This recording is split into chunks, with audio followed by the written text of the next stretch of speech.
Cinema படப்பிடிப்பிற்கு இடம் தேடி சென்றபோது விபத்தில் சிக்கிய சைதை துரைசாமியின் மகன் சென்ற கார் தற்போது அவரை தேடும் பணியானது தொடர்ந்து ஈடுபட்டு வருகிறார்கள்.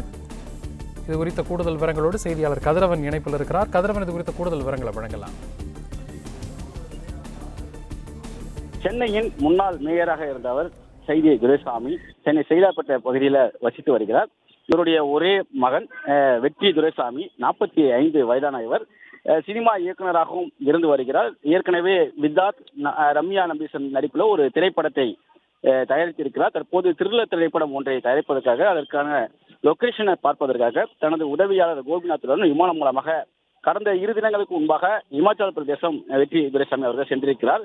நேற்று வாடகை கார் ஒன்றில் வெற்றி துரைசாமியும் கோபிநாத்தும் இமாச்சல பிரதேசத்தின் கசாங் நாலா மலைப்பகுதியில் சென்று கொண்டிருந்த போது அந்த வாடகை காரை ஓட்டி வந்த ஓட்டுநருக்கு மாரடைப்பானது ஏற்பட்டிருக்கிறது.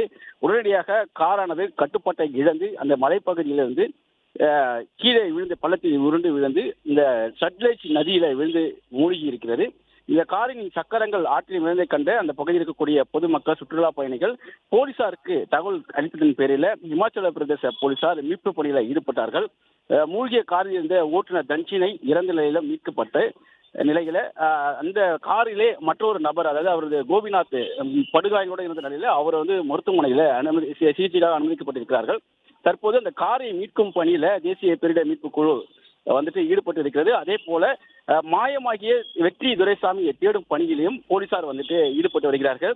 உள்ளூர் மாவட்ட போலீசாரும் தேசிய பேரிடர் மீட்பு குழுவிலும் படகுகள், அதாவது ரப்பர் படகுகள் மூலமாக அந்த நதியில அவரோட உடல் இருக்கிறதா என்பதை அவர்கள் தேடக்கூடிய காட்சிகள் நம்மளால காண முடிகிறது.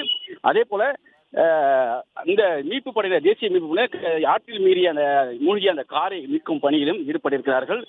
தொடர்ந்து விபத்து சிக்கிய அவரை தேடும் பணியில் ஈடுபட்டிருப்பதாகவும் தெரிவிக்கப்பட்டிருக்கிறது. அதே போல சைதை துரைசாமி அவர்களும் இமாச்சல பிரதேசத்துக்கு தற்போது விரைந்திருக்கிறார். அவரது ஆதரவாளர்கள் சைதாப்பேட்டையில் உள்ள அலுவலகம் முன் திரண்டு அவரது நிலை கண்டு, அதாவது வெற்றி துரைசாமியுடைய நிலை கண்டு நிலை குறித்து கேட்டு வருவதாகவும் தகவல் வெளியாக இருப்பது. இது குறித்து தமிழக போலீசார்கள், அதாவது அந்த மாவட்ட போலீசார் தமிழக போலீசார் கொடுத்த தகவலின் அடிப்படையில் தான் இந்த தகவலானது சைதை துரைசாமிக்கு தெரிவிக்கப்பட்டதாக இருப்பதாகவும் அதன் அடிப்படையில் தற்போது சைதை துரைசாமி இமாச்சல பிரதேசத்துக்கு விரைந்திருப்பதாகவும் தகவல்கள் வெளியாக இருக்கின்றன.